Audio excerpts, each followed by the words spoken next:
Donc Eric, à Merci, toi.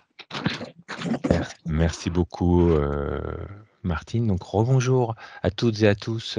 Je suis ravi de vous accueillir au nom de l'INSPE de l'Académie de Versailles pour cette journée de formation en ligne sur la laïcité et l'enseignement du fait religieux. Alors, je vais essayer d'être assez rapide parce qu'on a la chance d'avoir des collègues experts qui vont pouvoir intervenir durant cette matinée.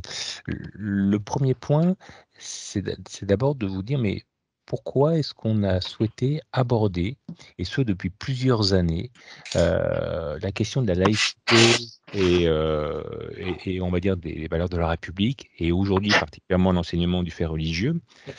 C'est parce qu'à l'INSPE, on accorde beaucoup d'importance à ce sujet. Sachez que depuis un an, en lien avec le rectorat de l'Académie de Versailles, on a fait le choix de parler d'objets structurants sur lesquels nous allons en fait travailler ensemble. Et c'est plutôt une nouveauté. Alors parmi ces objets structurants, qu'on appelle dans notre jargon les objets d'intérêt général, vous allez trouver le numérique, vous allez trouver apprendre à lire et à écrire, vous allez trouver l'égalité filles-garçons, vous allez trouver l'école inclusive, et vous allez trouver la laïcité et les valeurs de la République. C'est un objet, on va dire, fondamental, on va dire, en tant que citoyen, et d'autant plus en tant qu'enseignant à aborder. Euh, cette journée de la laïcité, on a la chance de pouvoir la faire en partenariat avec l'IREL, l'Institut d'études des religions pardon, et de la laïcité. Et je remercie Philippe Gaudin, son directeur ici présent, qui va intervenir, ainsi que tous ses collègues experts dans leur domaine qui vont pouvoir nous éclairer sur de nombreux sujets. Euh, cette journée, c'est aussi le fruit d'un partenariat qui a été créé par Ismaël Ferrat et par Martine Mesquel-Cresta. Donc un grand merci à tous les deux. Et c'est aussi le fruit d'un partenariat avec le service d'éducation artistique et culturelle de l'INSPE qui s'est mobilisé notamment avec Claire Briquel-Gauthier, qui est notre chargée de communication, pour vous mettre à disposition sur le site de l'INSPE toute une série d'informations. Et c'est vraiment ces informations qui sont très riches pour chacune et chacun d'entre vous. Enfin, dernier point, et je vais me permettre de faire un emprunt à Philippe Gaudin, dont j'ai eu le plaisir de regarder une vidéo pour définir la laïcité. Alors, je ne vais pas la définir de façon aussi précise que des experts le feraient, mais je vais juste me permettre de vous donner quelques éléments sur cette approche. La laïcité, c'est protéger et c'est encadrer la liberté de conscience et la liberté de culte dans le cadre de la loi d'un État qui est non confessionnel. Et vous voyez, quand on prend cette définition qui se veut assez pragmatique, la première chose que l'on dit, c'est que la laïcité, c'est pas combattre la religion, c'est pas combattre les croyances de chacun. C'est d'abord vouloir les protéger. Et pour les protéger, c'est les comprendre. Et pour les comprendre, c'est les connaître. Et c'est un point qui est clé dans toutes les questions qu'on peut se poser, mais légitimement en tant que citoyen et aussi en tant qu'enseignant. Mettre en œuvre la laïcité, c'est d'abord faire œuvre de compréhension et de connaissance. Et cette journée de formation, en tout cas telle que je l'aperçois, c'est un excellent moyen d'accroître notre connaissance des religions pour aussi travailler sur l'enseignement religieux. Donc vraiment un grand merci à toutes et à tous pour votre présence. Un grand merci à tous les intervenants. Et Philippe Gaudin, j'espère que j'ai repris vos propos de façon exacte et que je ne me suis pas trompé. Un grand merci à vous et Martine, je te passe la parole.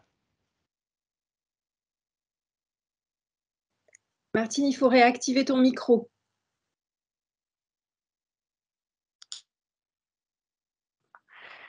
Voilà, à mon tour, je remercie Éric de Saint-Léger et Ismaël Ferrat de m'avoir associé en tant qu'ancienne référente laïcité de l'INSPE de Versailles à l'organisation de cette journée. Je remercie donc également chacun d'entre vous d'être présent aujourd'hui. Alors, inaugurant les moments passionnants qu'Ismaël va mettre en œuvre sur ces questions de la laïcité désormais, la journée de formation d'aujourd'hui, réalisée donc en partenariat avec l'Institut d'études des religions et de la laïcité, que je remercie à mon tour, nous donne l'occasion de réfléchir donc aux liens étroits qui solidarise laïcité et enseignement du ou des faits religieux, nous allons le voir. La journée commence, comme vous le savez, par la conférence de Philippe Gaudin sur l'enseignement des faits religieux comme mise en œuvre de la laïcité, et elle se poursuivra par 2 sessions de 3 ateliers portant sur les manières d'aborder en cours les 3 grands monothéismes, auxquels s'ajoute un 4e atelier interrogeant les traits laïques du spirituel.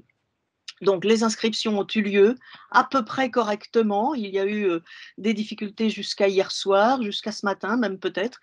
En principe, vous savez tous comment rejoindre les différents ateliers de ce matin ou de cet après-midi.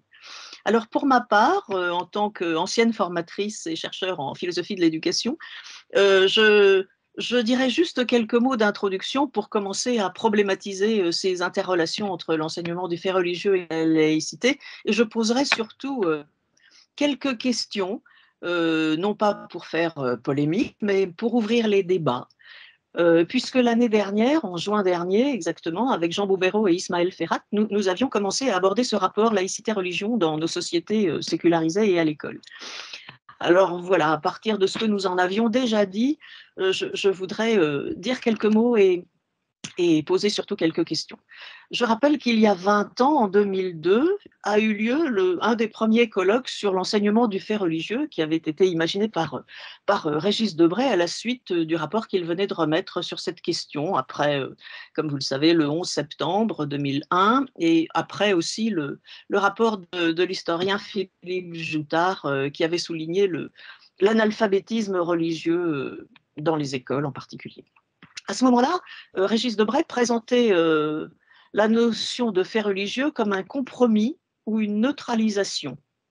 Le fait religieux, disait-il, est observable, attestable, donc sans morale ni prosélytisme, et il rajoutait « le laïc soupçonneux d'une contrebande spiritualiste excusera le religieux par le fait, le croyant réticent devant la réduction positiviste excusera le fait par le religieux, donc l'alliage des 2 mots neutralise l'un par l'autre, mieux que ne pourraient le faire d'autres expressions. » Était alors rappelé, et nous allons le rappeler aujourd'hui aussi, j'imagine, l'importance de renforcer dans l'école de la République la connaissance de ces constructions symboliques de sens que sont les religieux, d'améliorer l'enseignement scientifique du fait religieux dans l'ensemble des domaines disciplinaires, afin justement de conforter la laïcité et un certain esprit de tolérance par l'approche transversale ou interpluridisciplinaire.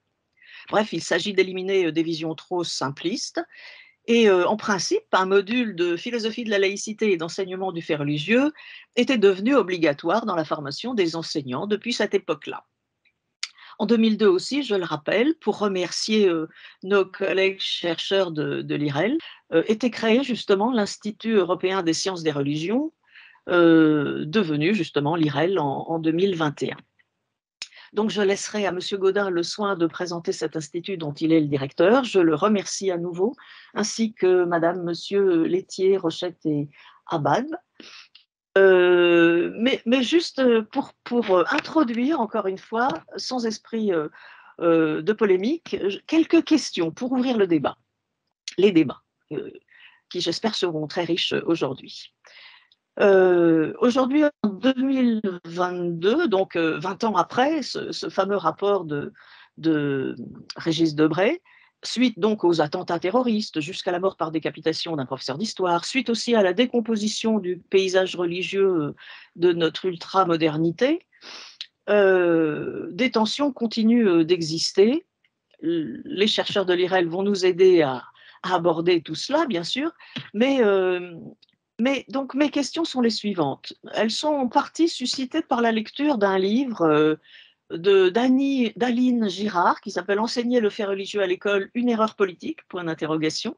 Ce livre est préfacé par Catherine Kinsler, philosophe pour laquelle, bon, évidemment, l'enseignement du fait religieux contredit le principe de laïcité puisqu'il serait une sorte de cheval de Troie d'ambition néocléricale. Je la cite, hein. Alors, ma question est la suivante, mes questions sont les suivantes. Fallait-il introduire l'étude des faits religieux à l'école publique, alors qu'elle figurait déjà dans les programmes? Et même ne serions-nous pas en face d'une sorte de réorientation de l'école républicaine par ce passage d'un état où les religions étaient convoquées comme référence ou objet d'études culturelles à l'insistance actuelle sur le fait religieux, justement, c'est-à-dire sur les phénomènes religieux comme phénomènes sociaux, avec une dimension anthropologique dans laquelle chacun est invité à se reconnaître.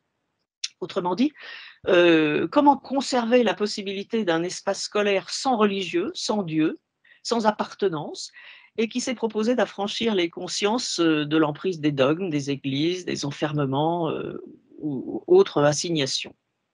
En fait, depuis 1882, l'instruction religieuse n'avait pas sa place à l'école publique. Pourquoi en a-t-elle une aussi grande aujourd'hui ? Et est-ce qu'un enseignement laïque des religions, en exposant les grands systèmes symboliques avec leur logique, leur révolution, etc., permet-il d'en acquérir les clés culturelles et donc des instruments de compréhension indispensables? Vous voyez, j'insiste un peu, mais la neutralité scolaire n'implique bien sûr pas la mise à l'écart des religions du champ des connaissances. Hein. La laïcité n'ignore ni ne sacralise les religions. Mais est-ce que l'autonomie respective du politique et du religieux est maintenue quand l'enseignement du fait religieux depuis 2005 tente de restaurer le vivre ensemble? Peut-il vraiment dépassionner les questions et à quelles conditions?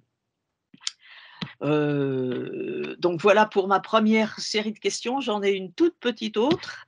Je sais, et vous allez nous le montrer, et je vous en remercie encore, il s'agit d'un enseignement distancié, neutre, scientifique, qui apporte aux élèves des éléments de compréhension du monde, d'où d'ailleurs l'essentielle formation approfondie des enseignants à l'histoire des religions, et puisque cet enseignement du fait religieux suppose des maîtres compétents, instruits, soucieux d'analyse et de réflexion, attachés donc à une stricte déontologie.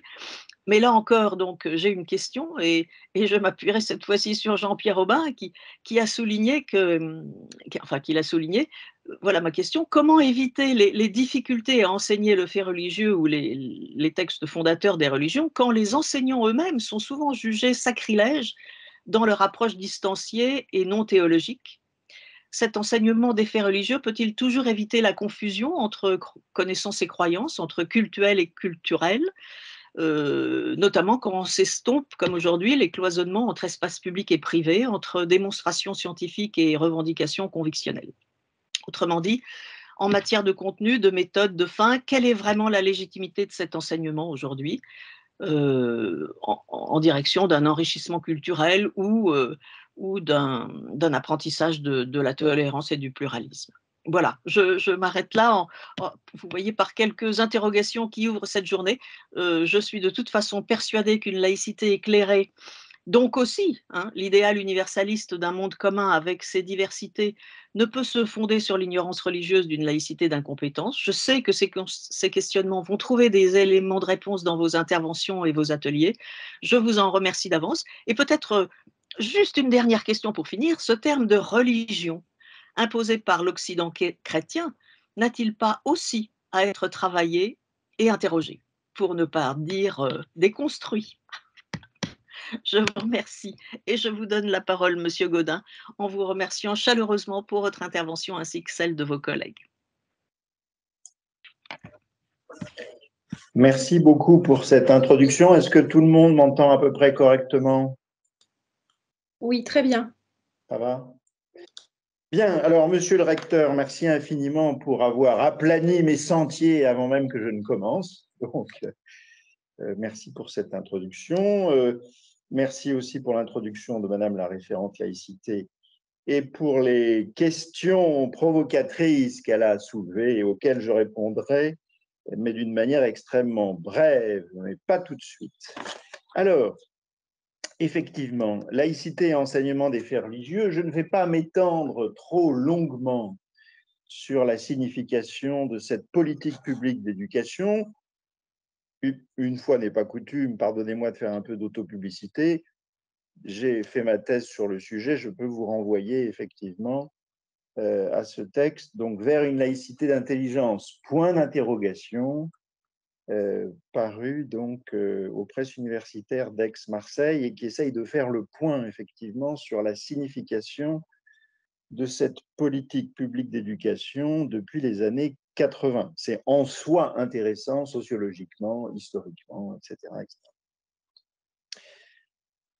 Je pense que la meilleure façon de parler de l'enseignement des faits religieux, c'est de le faire, de la même manière que l'on prouve la marche en marchant.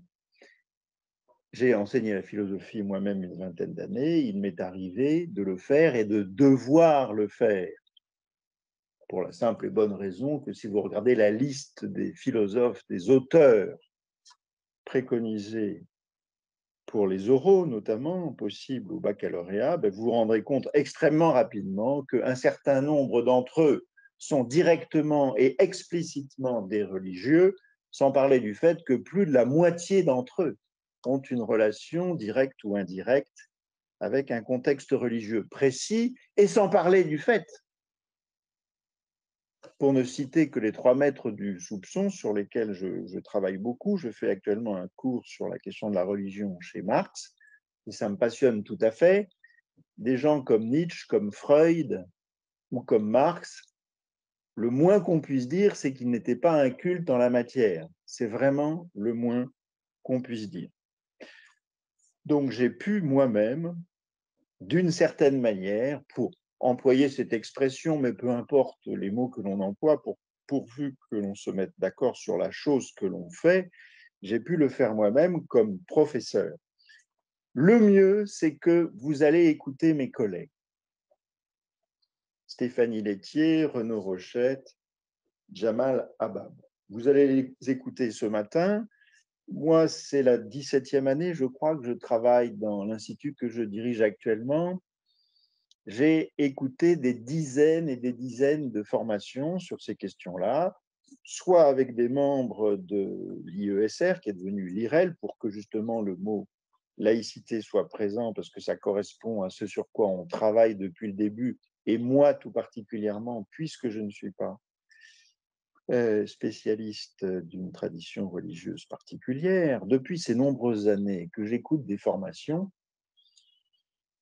à la fois pour ma grande surprise, mêlée d'effroi et mon grand plaisir, à chaque fois j'apprends quelque chose. Ça donne une idée de l'étendue de mon ignorance. Je vous assure que c'est tout à fait passionnant. Donc arrêtons de nous poser des questions théoriques ou suspicieuses sur un enseignement. Il faut l'écouter par des gens qui savent le faire, et vous verrez que vous serez passionné et que vous apprendrez quelque chose. À la limite, je serais presque même tenté de vous poser cette question. Si à l'issue de cette matinée, vous n'avez rigoureusement rien appris, manifestez-vous. Je pense que pour l'organisation de l'académie, ce sera très intéressant. Voilà, chers amis, je n'ai pas eu le temps de saluer tous mes collègues. Je le fais bien évidemment. Je salue aussi Ismaël Ferrat, qui a été la cheville ouvrière de cette formation. Ismaël, avec lequel nous travaillons déjà depuis quelques années dans d'autres académies en fonction des différents postes qu'il a eu l'occasion d'occuper. Voilà ce que je voulais dire en introduction. Donc, je ne pourrais pas faire l'économie de la question de la laïcité. Pourquoi? Eh bien, tout simplement parce que, et je le redirai, on peut et on doit tenter de définir la laïcité relativement simplement. Que cela soit nécessaire et que cela soit possible ne doit pas nous masquer le fait que la laïcité est redevenue, depuis les années 80, le terrain d'un combat. Moi, je ne vais pas vous tenir un discours nouille tiède. La laïcité est redevenue le terrain d'un combat. Et il faut énoncer les tenants et les aboutissants de ce combat et de ce débat. Et c'est en tenant compte de cette réalité qui parfois nous percute, et combien elle a pu nous percuter, on pourra quand même essayer de tenir debout, si j'ose dire, dans notre pratique professionnelle.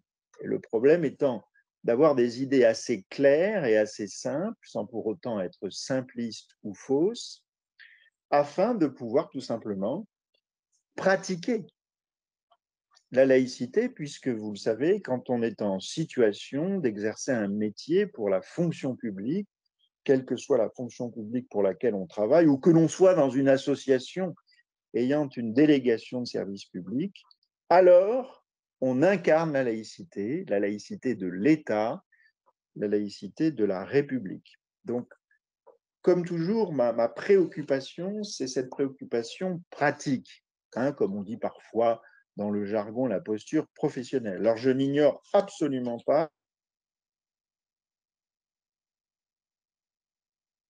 le ministère, le vadémécum de la laïcité à l'école, une équipe nationale, les équipes laïcité académique, le référent laïcité et valeurs de la République. L'institution n'a pas ménagé ses efforts, mais la tâche est immense.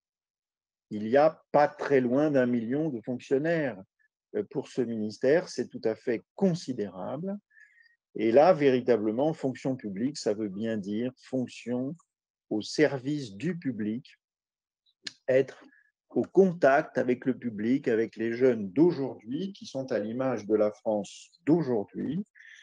Et la France de 2022 n'est pas exactement, j'espère que vous en êtes rendu compte, même si nous sommes, comment dirais-je, trop jeunes pour l'avoir directement vécu, la France d'aujourd'hui n'est pas exactement la France de 1905, même si les principes de 1905 restent d'excellents principes. Voilà. Alors, que faire? J'ai commencé peut-être avec 5 minutes de retard. Je m'étais dit la chose suivante, même si c'est passionnant et j'ai tendance à trop parler. La difficulté, c'est de ne pas trop parler. Je pense que c'est possible, hein, dans le cadre de cette organisation, que je puisse répondre à quelques questions qui surgiraient de vos pratiques professionnelles. Le propre de la formation, c'est de faire une place aux questions qui se posent concrètement. Encore une fois, moi j'ai enseigné longtemps, mes collègues ont enseigné longtemps. Puisque nous parlions de posture, la posture que nous adoptons, c'est celle effectivement de chercheurs. Nous ne sommes pas là pour servir, si j'ose dire, un discours officiel, mais nous sommes fonctionnaires. Et nous sommes tout à fait solidaires, en quelque sorte, de notre déontologie et de notre éthique professionnelle. Et nous avons enseigné sur le terrain, et d'ailleurs, dans notre métier, nous sommes tout le temps sur le terrain. Mes collègues étaient à la mairie de Roubaix la semaine dernière pour former les fonctionnaires de la mairie de Roubaix ou de la ville de Roubaix. Je passe mon temps à travailler avec des magistrats, avec des gens des hôpitaux. La question de la laïcité et des faits religieux, ce n'est pas que l'éducation nationale, c'est l'ensemble de la société qui est impactée par ces questions, et c'est toutes les fonctions publiques, ne l'oublions pas. C'est-à-dire que la fonction publique d'État, ce n'est pas que l'éducation nationale, c'est le ministère de la Justice, ce qui veut dire aussi l'administration pénitentiaire, c'est aussi le ministère des Armées, il y a des aumôneries militaires, comme vous le savez. Et donc, moi, je suis toujours amené à travailler avec des aumôniers, encore une fois, de toutes les fonctions publiques d'État, mais il n'y a pas que la fonction publique d'État, il y a la fonction publique hospitalière, la fonction publique territoriale. Donc, les choses sont parfois un peu plus complexes qu'on ne le pense. Voilà, je ne sais pas trop quoi dire d'autre. J'aimerais vous parler plus longuement de l'IREL. Allez sur le site de l'IREL, nous sommes un institut public, nous avons 20 ans de bouteille à passer notre temps sur le terrain. Et moi, je parle de la laïcité concrètement à des collègues 1 ou 2 fois par semaine depuis 17 ans. Donc, ça me fait quand même un petit bagage, en plus du fait que j'essaye de garder un contact avec la réflexion théorique et mon amour qui ne se dément pas pour la philosophie, même si j'ai plus beaucoup de temps pour faire de la philosophie à proprement parler. Donc, dans un premier temps, nous allons revenir sur la laïcité en général et sur la laïcité scolaire en particulier, et nous évoquerons donc plus particulièrement les questions qui sont les nôtres quand on est fonctionnaire de l'éducation nationale sur la question donc et la laïcité comme formation nécessaire et l'enseignement des faits religieux et aussi ce qu'on appelle les valeurs de la République. Alors, la laïcité, vous le savez, apparaît dans la Constitution pour la première fois, donc c'est mon premier temps en quelque sorte, dans la Constitution de 1946, puisque la République, dans son article 1, est déclarée indivisible, laïque, démocratique et sociale, et qui prouve aussi que le caractère laïque de la République est lié à d'autres caractéristiques, comme son indivisibilité, son caractère démocratique et son caractère social. C'est très important, le 1946, le préambule de 46. Les droits de l'homme ne sont bien évidemment pas abolis, les droits de l'homme formels, comme on pouvait dire à une certaine époque, les droits d'eux, mais il y a aussi les droits à, les droits sociaux, etc., toute l'ambiance de l'après-guerre. Et au risque de vous surprendre, la laïcité n'est vraiment un principe constitutionnel que depuis relativement peu de temps, c'est-à-dire depuis la décision du Conseil constitutionnel du 21 février 2013, en réponse à une QPC, question prioritaire de constitutionnalité. Et c'est dans cette réponse à cette sollicitation, ça portait sur le statut particulier de l'Alsace, Moselle, sur la rémunération de ministre du culte, qui est une exception au principe de laïcité. Et à cette occasion, le principe constitutionnel rappelle des caractéristiques. Je vous les donne, c'est extrêmement rapide. Neutralité de l'État, non-reconnaissance des cultes, respect de toutes les croyances, égalité de tous sans distinction de religion, libre exercice des cultes, et le fait qu'aucun culte ne soit salarié. Neutralité de l'État, non-reconnaissance des cultes, respect de toutes les croyances, égalité de tous sans distinction de religion, libre exercice des cultes et le fait qu'aucun culte ne soit salarié. Voilà ce que le Conseil constitutionnel a retenu comme les 6 caractéristiques de la laïcité constitutionnelle de la République. Ce n'est pas très neuf, c'est le moins qu'on puisse dire, mais juste un petit commentaire pour que nous saisissions bien les enjeux. Et ça, il faut le dire à nos élèves. Quand on dit que la République respecte toutes les croyances, est-ce que c'est vrai? Eh bien, la réponse est bien sûr que non, et heureusement. Dans l'histoire de l'humanité, beaucoup de religions ont préconisé le sacrifice humain, n'est-ce pas? Voilà. Donc, si aujourd'hui quelqu'un pratique le sacrifice humain pour restaurer l'ordre cosmique, on lui dira, vous êtes quelqu'un de très passionnant sur le plan de l'histoire des religions, mais pour vous, ce sera les assises. Est-ce que je suis clair? À aucun moment, sous prétexte de croyances religieuses, on peut s'affranchir de l'ordre public et de la loi. Toutes les croyances ne sont pas respectables. Quand le législateur dit cela dans l'ambiance de l'après-Seconde Guerre mondiale, ça veut bien dire effectivement cette ambiance de fraternité après la victoire contre la barbarie et le fait que ce soit battu celui qui croyait au ciel et celui qui n'y croyait pas ensemble. Mais encore une fois, resituons les choses et donnons au mot un sens plus précis. Une société ne peut absolument pas vivre en tolérant tout et n'importe quoi. Ce qui m'amène à donner la définition que je donne. Il n'y a pas de définition officielle de la laïcité, sinon ce principe défini par le Conseil constitutionnel, sinon la loi de 1905 qui rappelle que la République assure la liberté de conscience et garantit le libre exercice des cultes et que la République ne reconnaît ni ne salarie aucun culte, etc., etc. Et puis la jurisprudence, bien évidemment.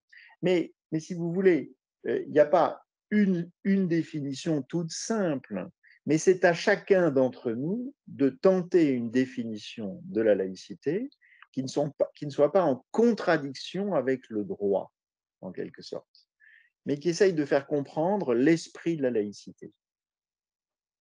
Je répète, et ça c'est la chose la plus utile pour nous tous, et la plus utile sur le plan pratique. Quand on a des idées confuses, on ne tient pas bien droit sur ses jambes. Donc, il faut avoir des idées claires, des idées simples, et malheureusement, évidemment, tout ce qui est simple est le produit d'une simplification. Donc, il faudrait que ces idées simples ne soient pas trop fausses, mais il faut quand même avoir des idées claires. Donc, ce que je veux dire, c'est que si le droit est notre référence, le droit n'a jamais été pour lui-même, en lui-même et par lui-même, son propre fondement. Le droit reflète toujours des choix moraux, philosophiques et politiques fondamentaux. Et pour faire très court, et on n'a pas le temps de travailler là-dessus parce que ça nous prendrait des années, le choix que la France a fait, mais c'est un choix depuis la Révolution française, c'est ce qu'on appelle vulgairement les droits de l'homme. Donc la question est de savoir si on s'y tient ou pas. Alors, entre la déclaration de 89, puis alors après il y en a eu plein, des déclarations des droits de l'homme, et puis après il y a les chartes européennes, etc. Il y a une évolution, si vous voulez, de la notion même de droits de l'homme. Droit 2, droit A, etc., droits sociaux, etc. Mais grosso modo, ça reste le socle. Donc on n'est pas là pour discuter de savoir si c'est bien ou pas. Il se trouve que c'est notre choix. Donc, la laïcité, c'est l'expression d'un choix. Et c'est ce choix que l'on peut définir de la manière suivante. La laïcité, c'est ma définition que je propose, c'est la protection et l'encadrement de la liberté de conscience et de culte dans le cadre de la loi d'un État non confessionnel séparé des cultes. Donc, c'est la protection et l'encadrement de la liberté de conscience et de culte dans le cadre de la loi d'un État non confessionnel séparé des cultes. Bon. Donc, protection et encadrement de quoi? D'une liberté, et d'une liberté, ou plutôt de deux libertés, de conscience et de culte. Donc, c'est comme ça qu'il faut commencer, c'est ça qu'il faut dire. Et vous savez très bien qu'il n'y a que dans les dictatures qu'on parle de la liberté au singulier. Dans les démocraties, il y a des libertés.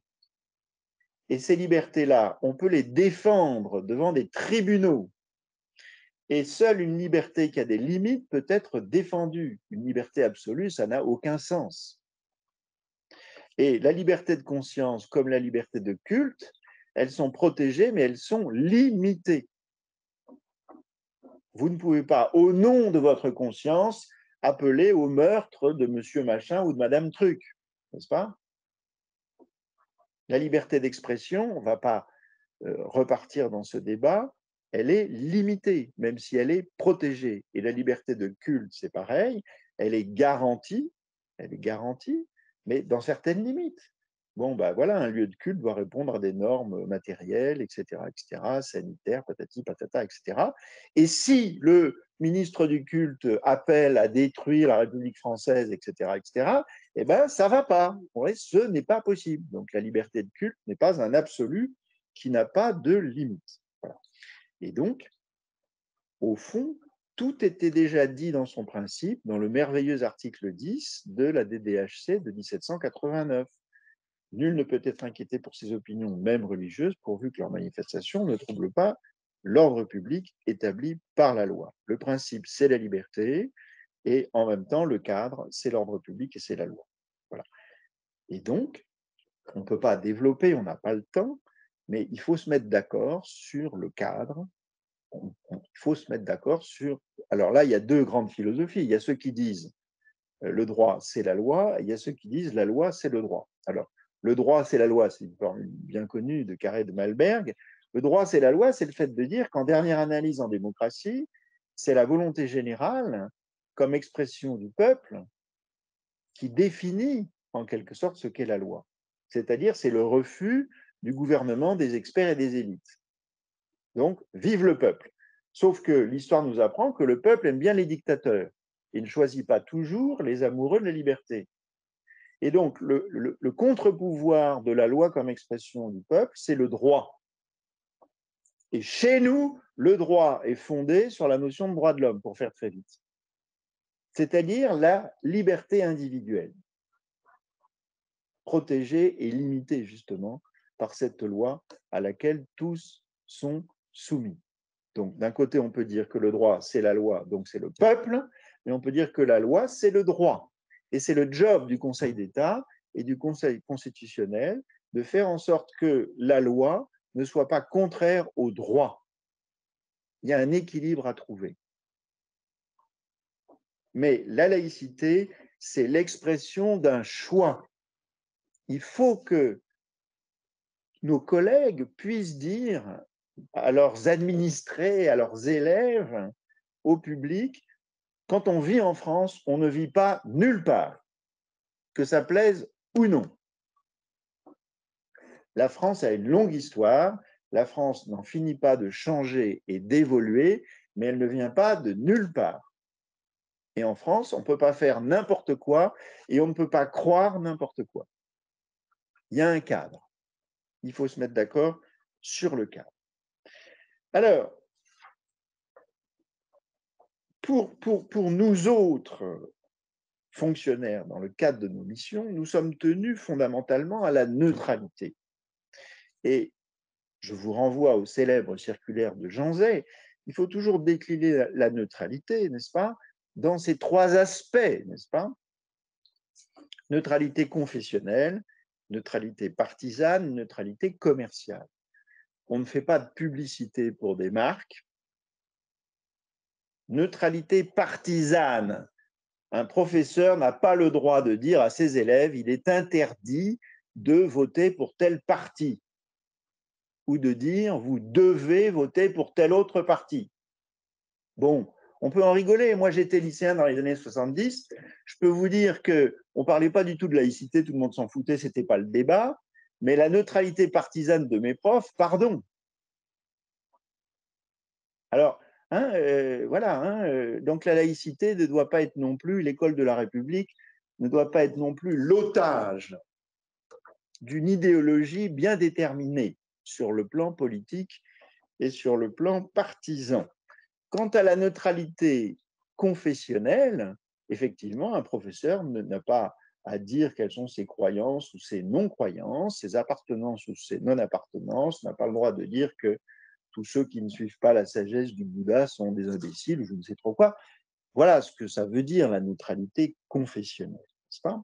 C'est facile à dire, mais ce n'est pas si facile à faire de tenir ces trois neutralités ensemble, en quelque sorte. Et comme je le dis toujours, bon, c'est la tarte à la crème, et vous connaissez ces formules, Jaurès l'a dit, seul le néant est neutre, et comme disait Ferry au cœur de la bataille, on vous a promis la neutralité confessionnelle, on ne vous a pas promis la neutralité philosophique et politique, et il avait raison. Et ça renvoie à ce que je viens de vous dire, à savoir que ce qu'on appelle la laïcité, c'est le fruit d'un choix moral, philosophique et politique. Le problème, c'est d'arriver à comprendre la nature de ce choix, ce que ça veut dire et comment ça se traduit sur le plan pratique. Et comme je le dis en situation de formation, oui, vous devez savoir que vous êtes tenu déontologiquement à la neutralité telle que je viens de la définir, mais en tant qu'être humain, mais aussi en tant que fonctionnaire, cette fois-ci sur le plan éthique, vous pouvez être tout sauf neutre au sens de inodore, incolore et sans saveur. Il faut absolument neutraliser, si j'ose dire, moins par moins ça fait plus, il faut neutraliser l'effet paralysant de la neutralité. On ne peut pas être un éducateur sans chaleur, si j'ose dire. Vous savez très bien que l'on n'enseigne pas tellement ce que l'on sait, mais plutôt ce que l'on est. Et on a tous connu ça. On a tous admiré, aimé des professeurs qui tout d'un coup nous révélaient à nous-mêmes, nous disaient bon sang de bois, je pourrais devenir une femme comme cette femme extraordinaire ou un homme comme cet homme extraordinaire qui m'ouvre des perspectives, n'est-ce pas? Et donc, la difficulté qui est la nôtre, c'est comment effectivement définir la laïcité autrement que négativement. Il est bon que négativement, on définisse la laïcité comme le fait de faire obstacle à la liberté de conscience ou à la liberté de culte, c'est très bien. Mais dans l'exercice de son travail, c'est difficile, encore une fois, d'être uniquement dans l'éducation négative, en quelque sorte. Alors, effectivement, c'est la question qui nous est posée, comment incarner positivement la laïcité? Alors, la laïcité à l'école, il y a 3 types de laïcité. Il y a la laïcité dans la vie scolaire, il y a la laïcité dans l'enseignement et la laïcité de l'enseignement. La laïcité dans la vie scolaire, en gros, vous le savez, il y a 3 acteurs au fond. Et c'est bon, Ricoeur a pu dire laïcité de confrontation, effectivement, mais ça, c'est le propre de la vie en général et des fonctions publiques. Les gens qui se rencontrent dans cette fonction publique particulière qui est la nôtre, eh bien, il y a bien évidemment les agents.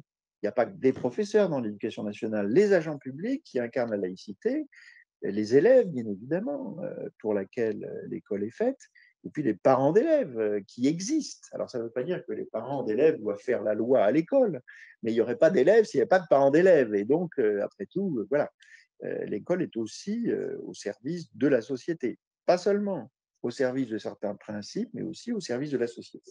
Et comment concilier la vie de ces 3 types d'intervenants? Alors, je vais être extrêmement rapide.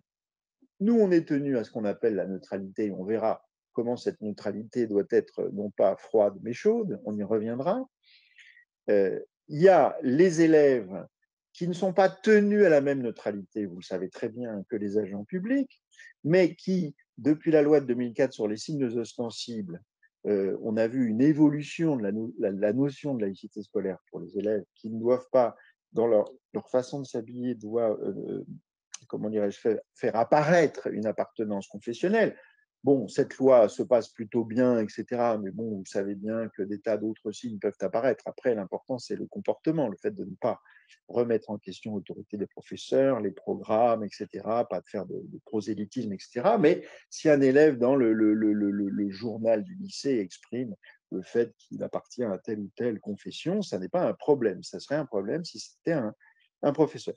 Et quant aux parents, bien entendu, ils ne sont pas tenus en tant que parents à la laïcité. Il y a eu tout un débat sur les accompagnants scolaires, etc., qui, sur le plan juridique, même s'il y a des situations particulières qui peuvent se poser, parce que si des parents ont un comportement plus ou moins prosélyte ou commencent à s'exprimer pour donner des directives, à ce moment-là, il y a un vrai problème.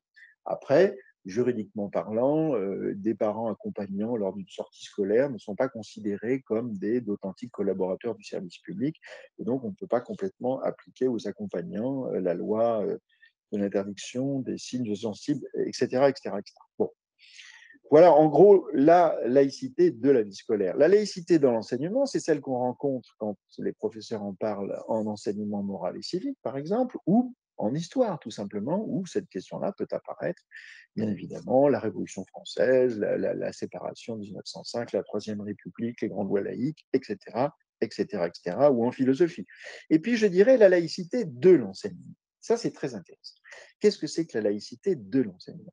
Bien, la laïcité de l'enseignement, c'est d'abord cet appétit, en quelque sorte, pour l'universalité du savoir, qui ne se refuse a priori aucun domaine, et évidemment pas plus les religions que d'autres domaines, bien évidemment, mais je dirais que c'est plus encore, je dirais que je pense qu'à l'école, il y a des choses qu'il faut savoir. Alors, vos tables de multiplication, tel ou tel théorème, et puis le fait que la prise de la Bastille, c'est en 1789 et non pas en 1515, il y a des choses qu'il faut savoir. Bon. Et puis, il y a autre chose, c'est-à-dire apprendre à penser par soi-même, comme on dit, etc., etc. Et c'est-à-dire qu'au fond, et là, je suis obligé d'aller très, très, très vite, la laïcité de l'enseignement, c'est partir du principe que la vérité est pour demain. L'école est une institution qui est structurellement tournée vers l'avenir et qui est structurellement un optimisme moral et politique. Même si on sait que des difficultés surgissent, comme disait Emmanuel Kant, on éduque toujours pour un état meilleur possible de l'humanité. Et on pense que l'éducation, les progrès du savoir doivent favoriser précisément cet état meilleur futur de l'humanité qui est possible. Donc la vérité est pour demain, ce n'est pas simplement quelque chose à apprendre, à recevoir comme le legs de nos aînés. Il n'y a pas d'apprentissage et d'école sans tradition, et on doit aussi apprendre à chercher la vérité, celle que l'on n'a pas. On doit apprendre le fameux esprit critique qui veut dire tout simplement l'exercice du jugement. Mais la rationalité, je ne vais pas faire un cours de philo, ça n'est pas que le calcul, ça n'est pas que la rationalité de l'entendement, c'est aussi la raison, en quelque sorte, qui pose des principes en nous, précisément, des principes de recherche métaphysique ou de recherche morale. Mais, bien entendu, c'est aussi l'initiation au langage symbolique que sont les arts. Donc, surtout, ne pas se faire une conception lamentablement étroite de la rationalité. Voilà.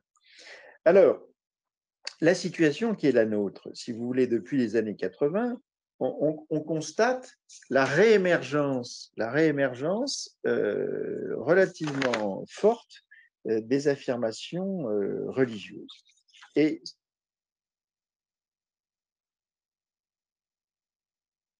Jean-Paul II qui a un projet de rechristianisation de l'Europe, etc.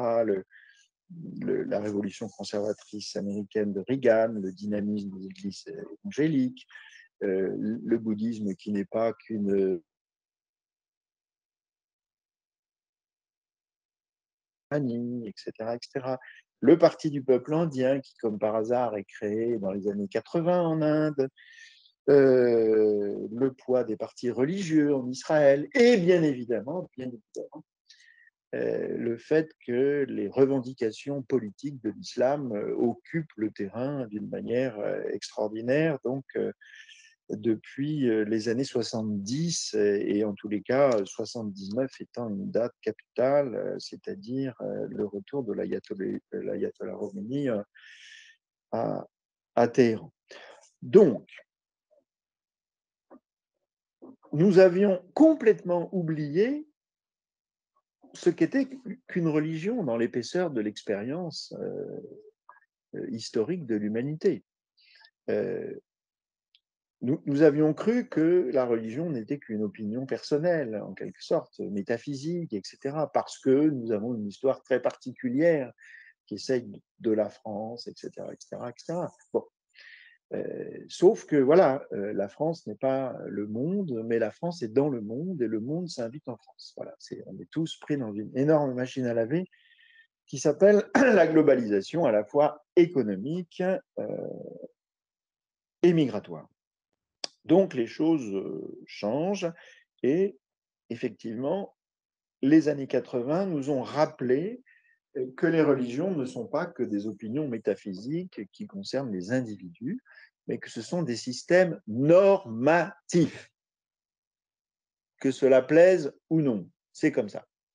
Donc, les religions ont toujours l'ambition d'organiser les mœurs, la manière de manger, la manière de se marier, la sexualité, etc., etc., le rapport à la mort, que sais-je.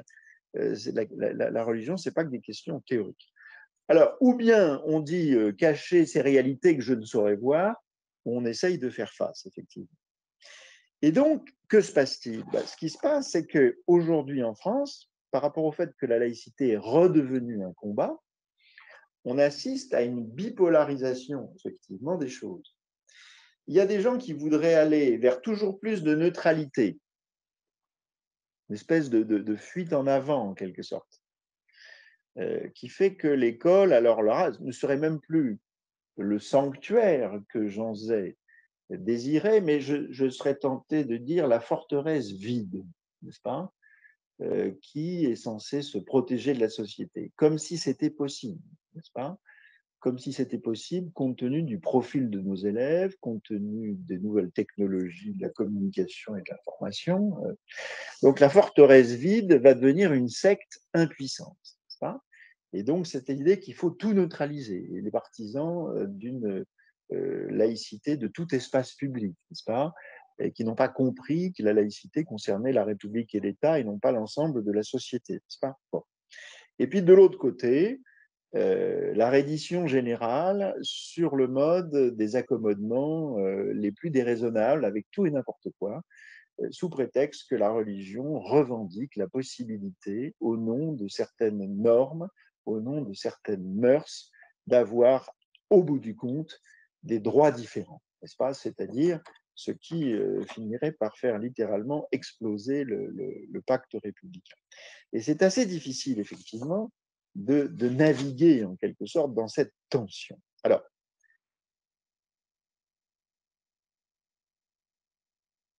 vite, que je ne dise pas de bêtises, j'ai jusqu'à 10h30, je crois, hein, donc il est 10h, je vois qu'on a encore un peu du temps pour le débat. Je vais encore parler 5 minutes. Alors, les valeurs de la République. Bon, alors, effectivement, on peut dire que l'insistance sur la notion de valeur de la République, ça date de 2015. Je veux dire, ça ne naît pas en 2015, mais l'insistance, c'est 2015. C'est-à-dire, ce n'est pas la première fois qu'on est frappé par des attentats au nom de l'islam, c'est le moins qu'on puisse dire, mais là, c'est carrément massif. Bien. Donc là, c'est la panique. Donc là, l'institution est percutée de plein fouet. Et vous le savez très bien, ça ne s'est pas arrêté en 2015. Donc, qu'est-ce qu'on fait? Est-ce qu'on se contente de donner une définition négative de la laïcité comme défense de la liberté de conscience et de culte, n'est-ce pas, dans un certain cadre? Et c'est tout le problème de ce que l'école doit incarner, en quelque sorte, comme discours positif, en quelque sorte. Alors, et c'est là toute la difficulté de ma tâche. Moi, je ne vais pas vous le cacher, je n'aime pas cette expression de valeur de la République.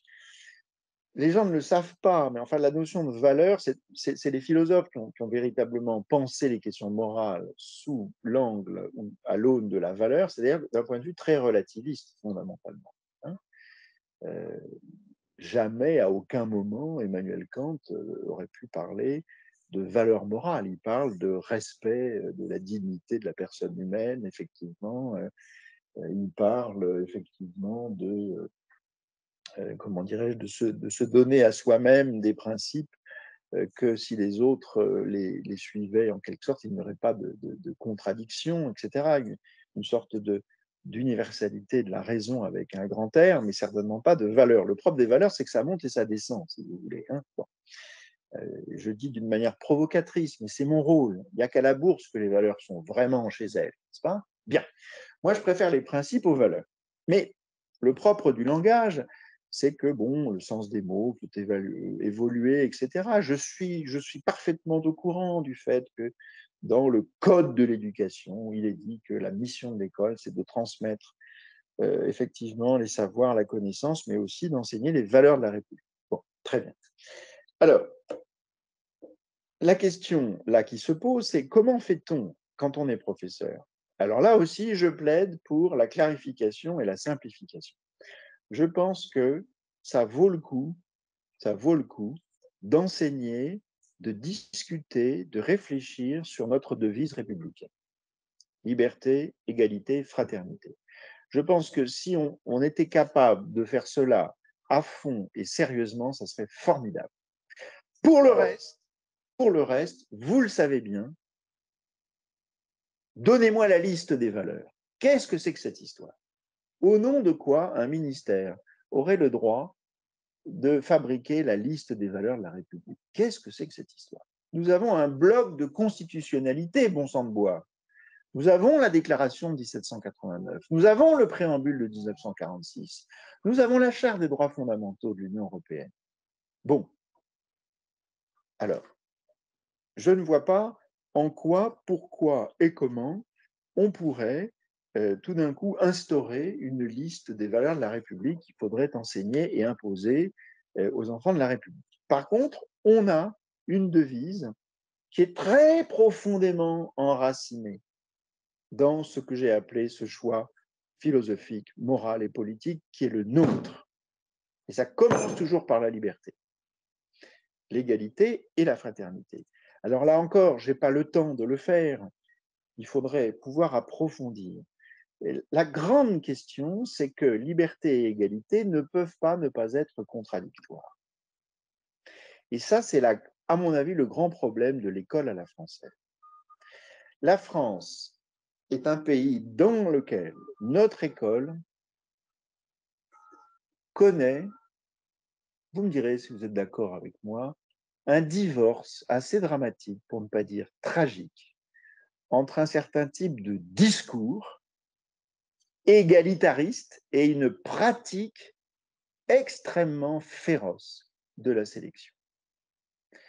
Et moi, je pense que ce divorce entre le discours que nous tenons et ce que nous faisons vient du fait qu'on n'a pas le courage d'affronter la vérité.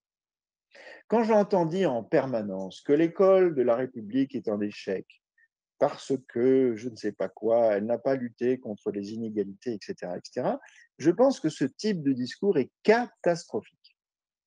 Je pense que l'école de la République lutte efficacement contre les inégalités sociales de départ quand elle a d'abord un discours positif sur elle-même. La grande difficulté de l'école, c'est que son job, c'est de produire de l'inégalité. Alors là, c'est l'horreur quand on dit ça. Oh, quel salaud, comment peut-on dire ça? Mais enfin, voyons, il faudrait quand même avoir juste une minute d'honnêteté intellectuelle. Quand le professeur distribue des copies, je ne dis pas que tout dans l'éducation se ramène à l'évaluation. Il y a des tas de choses qu'on peut faire à l'école qui ne sont pas de l'ordre de l'évaluation, mais il y a forcément à un moment une évaluation, et puis des examens, et puis les professeurs qui sont bien contents d'avoir un statut parce qu'ils ont passé un concours. Vous n'allez quand même pas me dire que ça n'est pas quelque part une forme de compétition. Et donc, quand le professeur distribue des copies, il applique tout simplement ce que Aristote appelait la justice distributive. Hein, c'est pas très compliqué. La justice commutative, c'est une égalité de terme à terme, tandis que la justice distributive, c'est une égalité de rapport. Si l'effort et la qualité du travail est équivalent à 10, eh bien vous mettez une note de 10. Et 10 sur 10 égale 2 sur 2, 5 sur 5 ou 18 sur 18. Voilà. Et c'est parce que vous ne mettez pas la même note que vous êtes juste. Et donc, tout le problème, évidemment, c'est d'arriver à être clair sur la règle du jeu, préparer les élèves à cela et faire des efforts particuliers, donner plus pour ceux qui partent de plus loin. Il n'y a aucun problème par rapport à ça. La notion, en quelque sorte, de droits sociaux, hein, cette idée qu'il faille effectivement faire plus d'efforts en direction d'un tel ou d'un tel, ça a un sens du point de vue de notre philosophie politique. Puisque nous sommes tous égaux devant la loi, c'est parce que nous sommes tous des êtres de raison. Mais pour être des êtres de raison, encore faut-il pouvoir être bien logé ou à peu près, et être bien soigné, par exemple, et être bien éduqué. Donc, je ne nie pas la nécessité absolue de prendre en compte ces différences. Et c'est ce qu'on pourrait appeler tout simplement la fraternité, justement. Mais la prise en compte de ces différences, en aidant plus ceux qui méritent d'être plus aidés, c'est pour préparer à une société de liberté. Et une société de liberté, ce n'est pas une société dans laquelle tout le monde fait la même chose, tout le monde n'a pas le même mérite et tout le monde n'a pas le même talent. Donc je pense qu'on a une vraie difficulté par rapport à ça. Et les jeunes d'aujourd'hui qui sont fascinés par les concours de chant, hein, vous avez vu les émissions sur les concours de chant, de chanteurs, c'est tout à fait fascinant. Les jeunes qui sont fascinés par je sais pas quoi, les footballeurs, Mbappé, ben, il est prodigieusement doué. On ne va pas lui couper les jambes parce qu'il est doué à ce garçon quand même. Bon, donc il faut dire la vérité sur ce problème du rapport nécessairement compliqué entre égalité et liberté, mais la fraternité existe aussi. Quant à l'enseignement des faits religieux, eh bien, vous voyez, j'en ai très peu parlé, parce que tout simplement, mes collègues vont en parler plus longuement que moi. Ils vont le faire, et quand ils le feront, ben, vous verrez que c'est passionnant.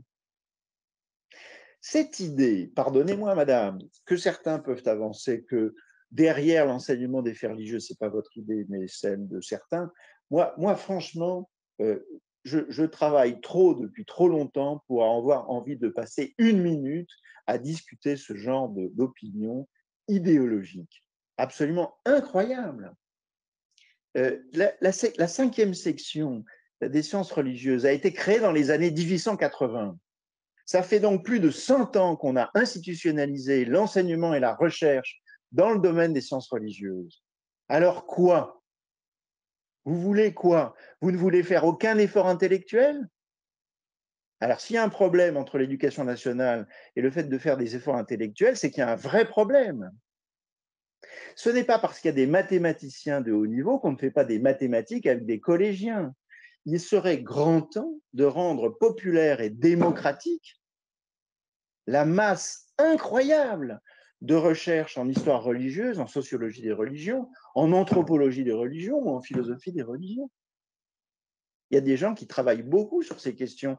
Au nom de quoi faudrait-il priver le peuple de ces recherches? Au nom de quelle suspicion? Au nom de je ne sais quel procès idéologique? Mais c'est absolument grotesque. Il faut travailler. Si vous faites comme si les religions n'existent pas, l'école sera petit à petit une forteresse vide. Et si vous faites de la laïcité une espèce de néo-religion ou un catéchisme simpliste, vous serez en état d'échec. C'est ce que je crois profondément. Voilà, je pourrais, encore une fois, discuter longtemps, mais mon temps est bref.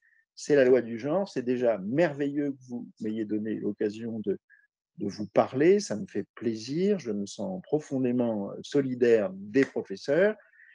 Mes collègues vont le faire. Il nous reste, si je ne me trompe pas, 20 minutes, voire 25 minutes en tenant compte des 5 minutes de retard pour éventuellement répondre à des questions. Merci beaucoup.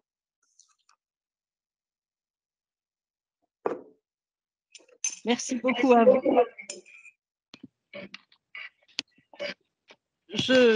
J'ai ouvert effectivement par des questions, mais vous avez bien compris que ce n'était pas nécessairement ce que je revendiquais au effort. Non, non, mais tout à fait. Je suis toujours partisan de tout ce qui provoque la pensée, mais pas dans le sens vain du terme. Cela dit, il y a eu pendant plus d'un siècle effectivement un hiatus entre le supérieur et l'école, primaire et secondaire, quant à ces questions. C'est pour ça aussi que nous avons à en parler aujourd'hui, peut-être de manière plus importante que quelques années. Tout à fait. Mais tout à fait, mais simplement, voilà, les questions de la France de la Troisième République est une France rurale, massivement catholique, etc.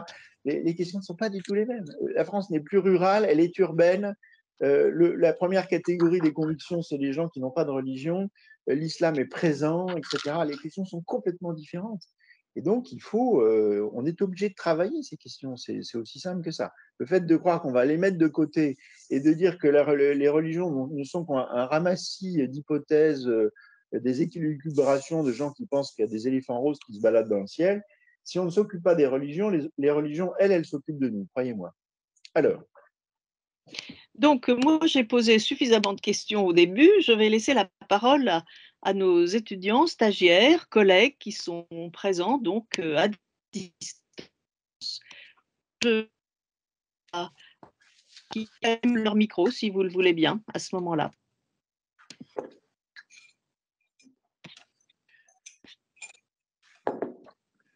Ou alors vous levez la main, puisqu'il y a le petit dispositif de la main, là.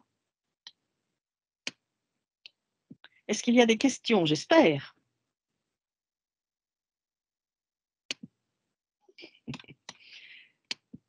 Ou des questions qui viennent directement de vos pratiques professionnelles, si vous voulez. Comment dirais-je, ces questions-là ne sont pas honteuses, ce sont les questions les plus importantes. Et encore une fois, moi, j'y suis confronté très systématiquement quand je travaille soit avec des collègues de l'éducation nationale, soit avec d'autres fonctionnaires. Parfois, je n'ai pas toujours la réponse parce que c'est des cas très particuliers ou que c'est délicat, etc. Mais en même temps, ce sont les bonnes questions. Bon, alors je veux bien, si on m'entend. Oui, je vous entends, oui. Quelles sont les différences fondamentales de l'enseignement des faits religieux en Alsace-Moselle? Ah oui, ça c'est tout. Alors je crois qu'il y a eu une évolution relativement récente, c'est-à-dire qu'avant, avant c'était systématiquement proposé et les parents pouvaient déroger à cet enseignement religieux, alors que maintenant je crois qu'ils ont inversé la logique, c'est-à-dire qu'il faut que ce soit les parents qui demandent. Comme en gros, vous savez, l'Alsace-Moselle, Gnagna, etc. était allemande en 1905, etc. Et puis après en 1918, ils n'ont pas souhaité, etc. Mais il n'y a pas d'ailleurs que sur la question de la religion. Le propre des deux départements alsaciens et de la Moselle, alors il ne faut plus dire alsacien parce que, enfin bon, vous savez que ça a changé, il y avait une région Alsace, maintenant il y a une région Grand Est, enfin peu importe, mais il y a 3 départements, hein, Bas-Rhin, Haut-Rhin et Moselle. Ces départements ont souhaité garder un certain nombre de caractéristiques, et pas que sur le plan religieux, il y a des tas de trucs par rapport à la chasse, voire à la sécurité sociale qui sont ce qu'on appelle, relève du droit local. Voilà.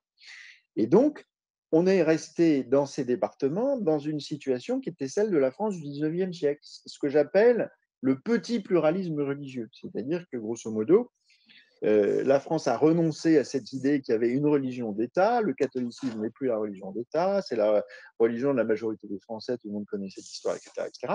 Et puis, il y a trois cultes reconnus, le culte catholique, le culte protestant sous sa forme luthérienne et calviniste, et le culte israélite. Bon. Et donc, ça veut dire que les ministres de ces 3 cultes sont rémunérés par l'État, ce qui est évidemment pas plus du tout le cas à partir de 1905. Et ça veut dire aussi qu'il y a un enseignement religieux qui est proposé à l'école publique. Cet enseignement, précisément, dépendant des autorités religieuses. Alors après, il y a eu des tentatives, je crois, plus ou moins. Cet enseignement a beaucoup évolué. Il y a des recherches qui ont été faites. D'ailleurs, Louis Ourmand, membre de l'IREL, qui est docteur en sociologie des religions, a fait des études avec Jean-Paul Willem à des moments différents. Et de même qu'on travaille aussi sur le plan européen, ça fait longtemps que dans des pays qui ne sont pas laïques au sens de la séparation des églises et de l'État, etc., et où il y a un enseignement, comment dirais-je, religieux, et non pas de faits religieux, mais un enseignement religieux à l'école, ça fait néanmoins relativement longtemps que cet enseignement-là n'est pas un catéchisme au sens classique du terme, mais bien souvent a évolué en quelque sorte vers une réflexion sur le phénomène religieux. Mais la différence, elle est fondamentale. Hein. Donc le fait qu'en Alsace, en Moselle, il y a un enseignement proposé sous l'autorité des cultes reconnus que vous pouvez choisir en fonction de ce que vous souhaitez comme parent. C'est ça la grande différence. J'entends. Merci. Pour ce que j'ai dit, parce qu'encore une fois, il faut, peut-être que vous allez me dire, mais ça va trop bien sur le terrain, c'est trop génial, c'est parfaitement fluide, après tout, puis tant mieux, moi je vais m'en réjouir. Ou au contraire, bah non, là il y a un truc où ça coince, effectivement, comment être à la fois neutre au sens où on l'a défini, mais en même temps incarner quelque chose de la République de positif. Voilà, pour moi, c'est ça le truc fondamental, qui est pas si simple que ça à faire, si j'ose dire. Hein.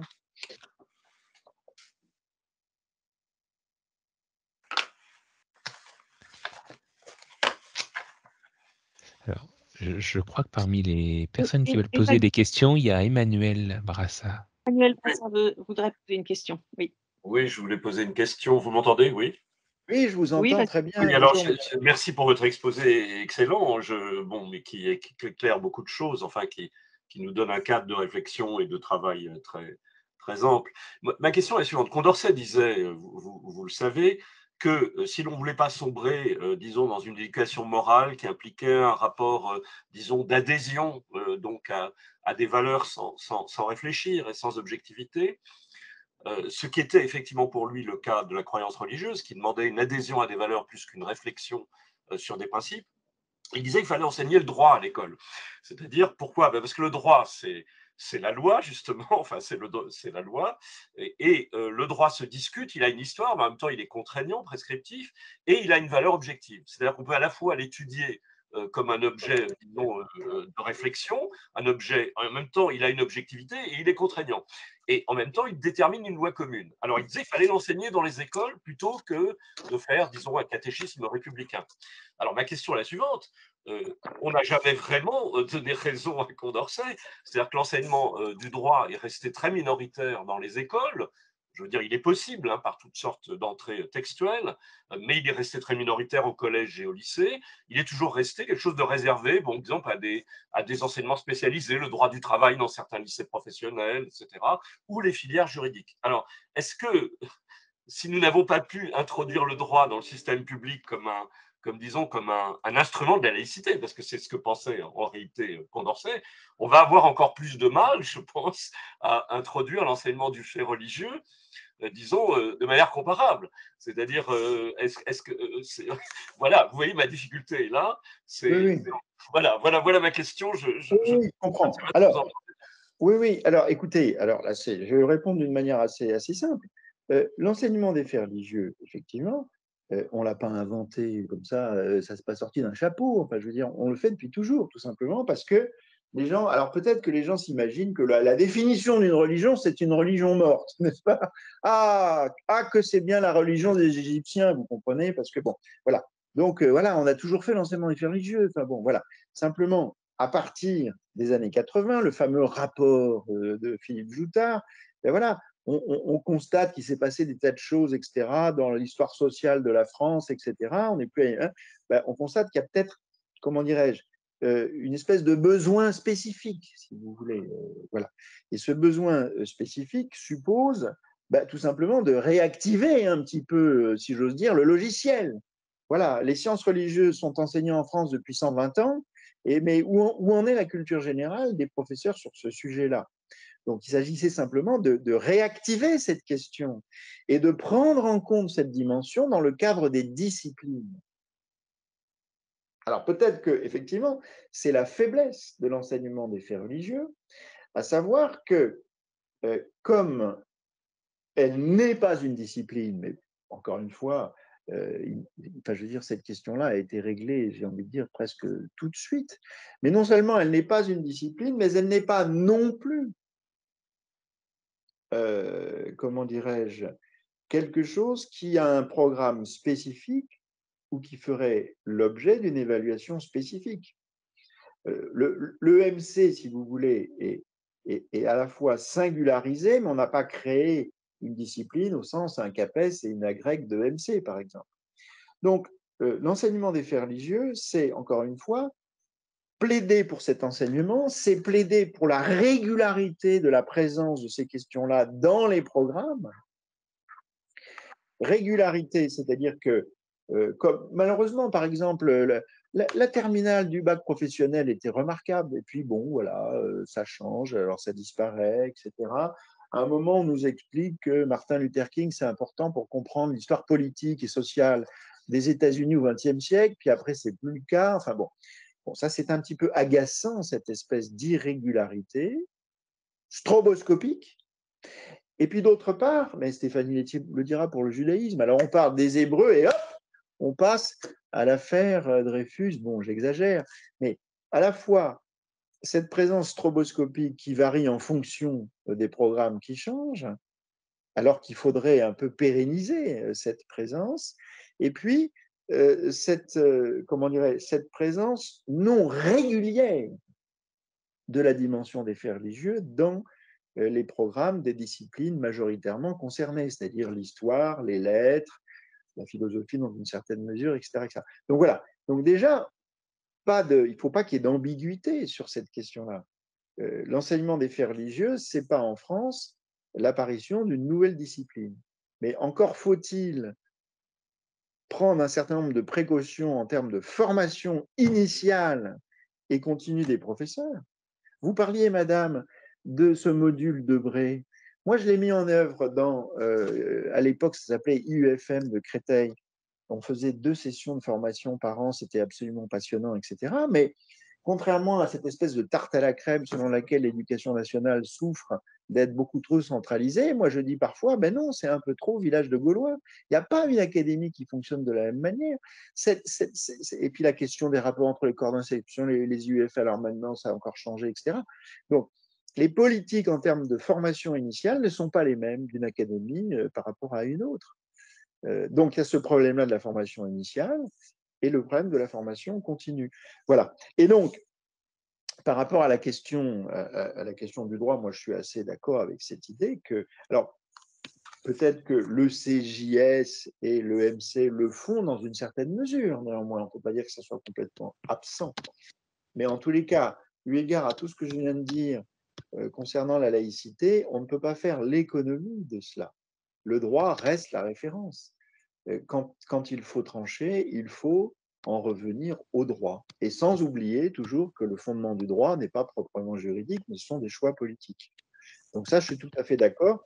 Je pense que ça serait tout à fait excellent si l'enseignement du droit a été renforcé, mais peut-être pas comme un enseignement spécifique, mais comme une dimension. Mais il y a d'autres sujets aussi. Moi, je me rappelle, quand j'étais petit, si j'ose dire, en 5e, notre professeur de lettres nous a fait un jour un cours. Je ne sais pas, c'est parce qu'il parlait de Balzac, où il y a toujours des problèmes de dette ou de prêt, etc. Il nous a fait un cours, qu'est-ce que c'est qu'une banque? J'ai trouvé ça génial. Je me suis dit, ah, on nous parle de choses concrètes, de la vie, de la société.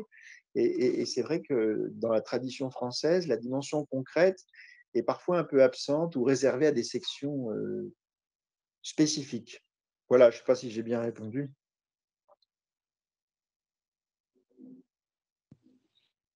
D'autres questions?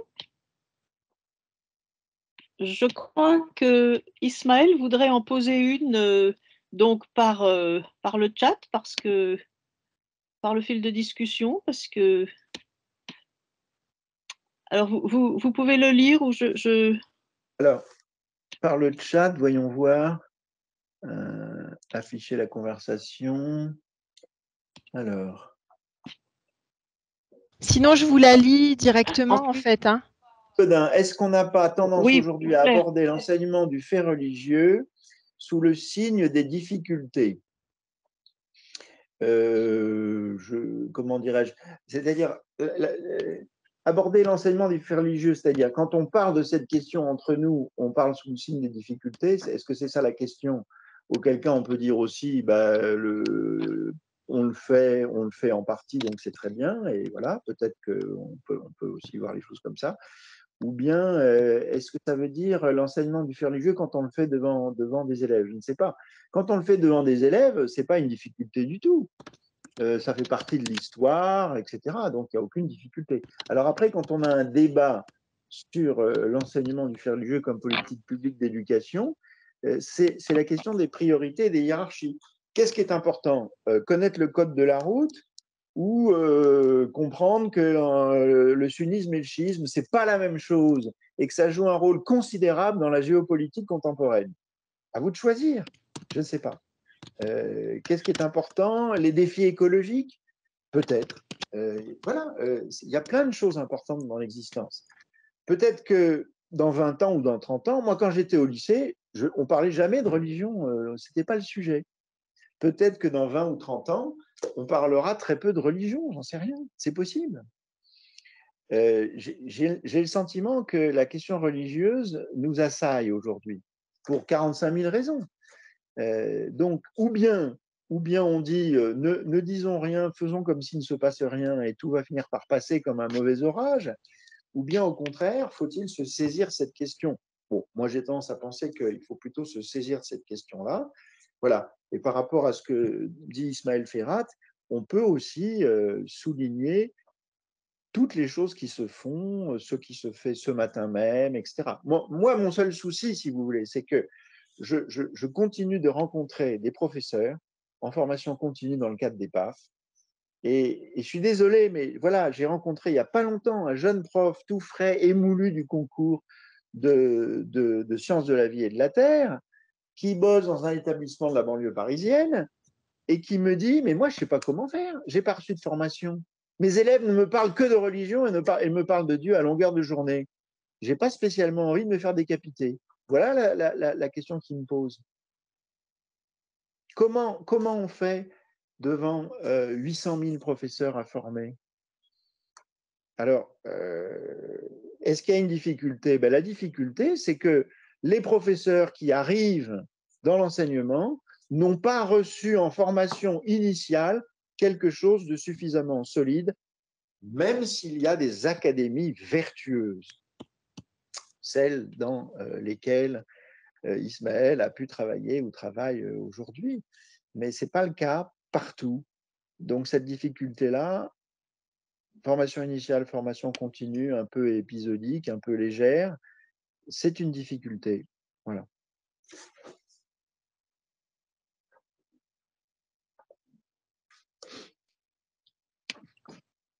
Merci. D'autres questions? Claudia Lebon, je vois, veut poser une question. Oui, bonjour madame. Bonjour. Alors, je vous remercie pour votre intervention qui était en effet très intéressante. Donc, moi, j'aurais une question concernant justement la fameuse définition de la laïcité. Oui. J'ai l'impression que de nombreux enseignants et également beaucoup d'élèves ont une vision plutôt erronée de cette laïcité. Ils considèrent que parce que nous sommes dans un établissement public, évoquer la religion, parler de Dieu, évoquer ses croyances, c'est tout simplement interdit.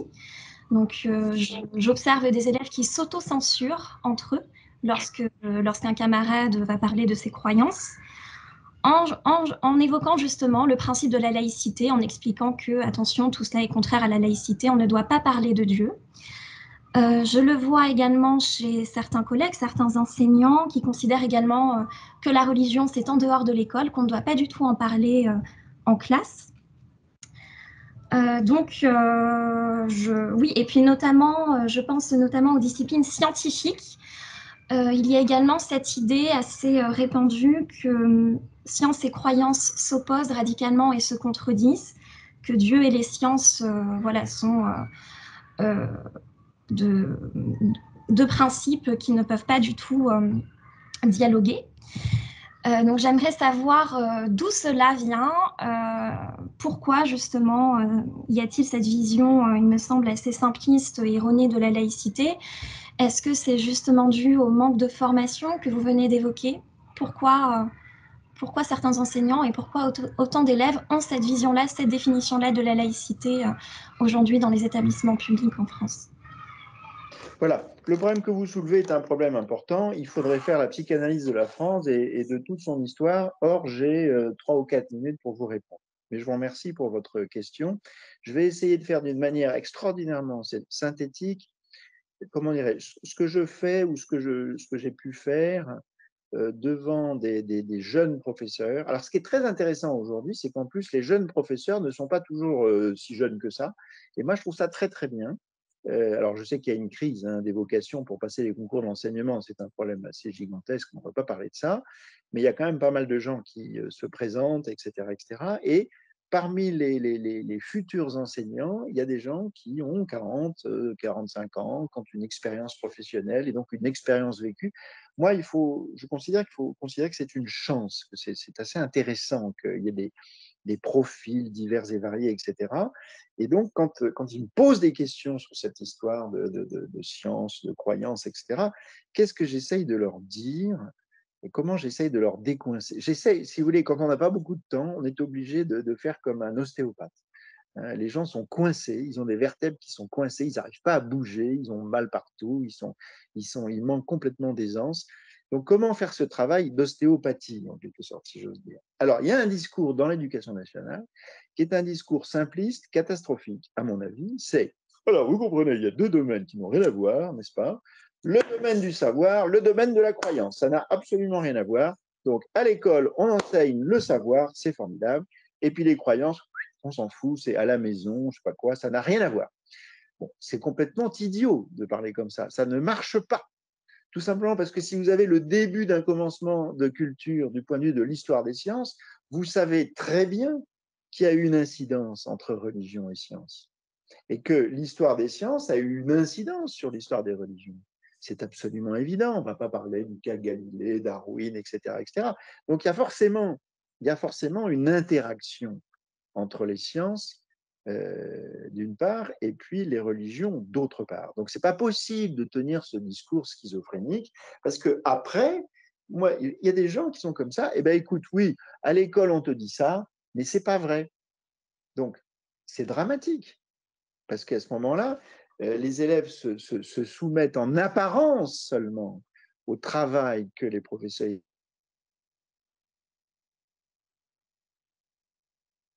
etc.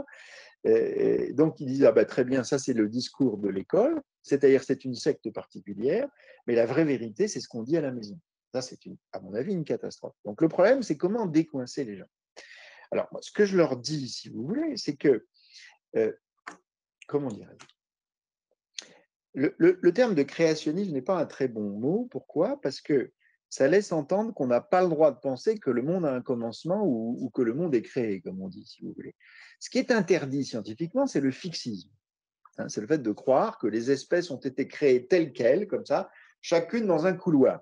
Ça, c'est scientifiquement faux. Vous n'avez pas le droit de croire au fixisme, parce que la science, dans l'état actuel, de ce qu'elle est capable d'établir par le recours à l'expérience et à la démonstration, le fixisme, c'est faux.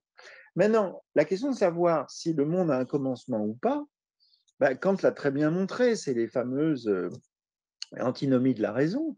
Évidemment, si tout est fait à une cause, alors ben, vous remontez la chaîne et donc il faut bien trouver une première cause et on va dire que la première cause c'est Dieu. Ah, mais si Dieu existe, quelle est la cause de Dieu? Donc on tourne en rond. Bon, bref, on peut soutenir la thèse et l'antithèse.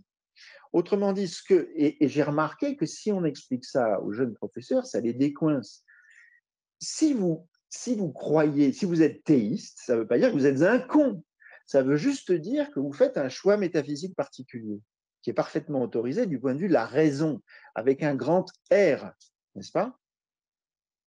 Par contre, du point de vue des sciences, où là on fait fonctionner l'entendement avec les vérifications expérimentales, on n'a pas le droit de croire absolument n'importe quoi. Et quand vous dites ça aux gens, ça les libère. Alors là, c'est très théorique. Maintenant, on est à l'école maternelle ou au début de l'école primaire. Alors, il y a toujours des plantes, je ne sais pas quoi, il y a un petit atelier d'écologie, on fait pousser des lentilles, je ne sais pas quoi, n'importe quoi. Et alors, vous avez le gamin qui dit « Ah, ben oui, c'est Dieu qui fait pousser les plantes. » Alors, vous n'allez pas lui dire « Mais non, tu es un pauvre con, Dieu n'existe pas, c'est pas Dieu qui fait pousser les plantes. » Tu vois, mais pourquoi pas?